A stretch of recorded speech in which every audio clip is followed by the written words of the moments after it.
Welcome to this edition of Tahoe Talk. We're joined this week with Tom Davis, Councilman for the City of South Lake Tahoe. Tom, thanks for taking time to join us. Hey, top of the morning, Pete. What a beautiful day.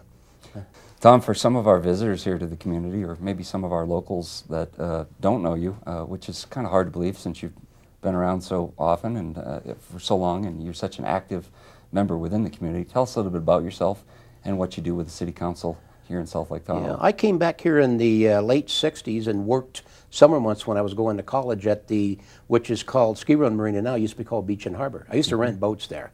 Then I came back here and moved up here in '71 to ski one winter. And I met my wife here and raised my kids here. Worked for many years down at the old Sahara Tahoe, Executive Director of Sales and Marketing. And I had the greatest job in the world at the beginning. I ran the hotel's yacht. You got a new job now, and it's, yeah. You know, it's helping direct the direction here for this community with the city. What is your role on the City Council, and what does the City Council do? We are your board of directors. We're elected by you to serve you and oversee the operation of the city. We are what we call a general law city, which means the five of us appoint our own mayor, and we have a city manager who is responsible to the City Council, but also responsible for the day-to-day operations and the personnel. I tell you, given the current economic outlook, you came in at a pretty tough, challenging time. Under your tenure and the other councilmen, it seems like you guys are having some real success stories for some redevelopment projects.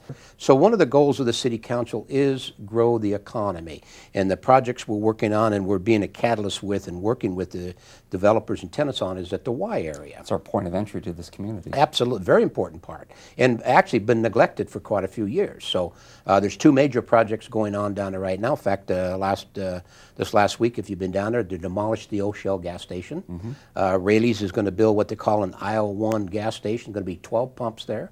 And if you purchase so much stuff at Rayleigh's, you'll get a discount on your gas. And it's going to have a convenience store and I think a car wash there also. I'm not really sure about that. The other important key portion of this is, and I've been working on, and the city's been working with the owners of the old Mikasa building there on the right-hand side on 89. Been vacant for a couple of years. Been vacant for quite a long time, almost 2.5, 3 years. And they have a tenant, looks like we'll know in about a week. Going to be 2 separate tenants. But what they're going to be doing with the project, you've seen some progress there already, putting a whole new roof on it. By the way, I've walked that whole roof, 236,000 square feet of roof.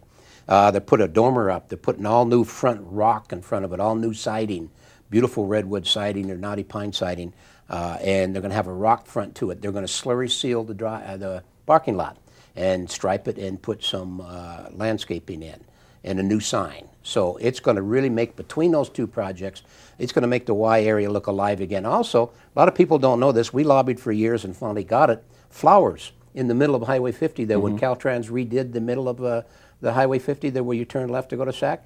If you notice, there's flower beds in there now with flowers blooming instead of weeds. So Y's starting to look pretty good. It's got still have some work to do, but those two projects alone are going to make a big difference down at the Y area. How do some of our viewers get more information? Through the city's website? Yeah, you can go through the city's website, www.cityofslt.us. Has information on Lakeview Commons, Highway 50, the city's project, the new Bonanza City Park down there where the old C&M Lodge was. So go to the website and get the information you need. And you can also get a hold of me. My email address is on the website too. I appreciate you taking Give us time some to join feedback. us. So, thank you, Pete. All right, that'll do it for this week's edition of Tahoe Talk. We'll see you next week.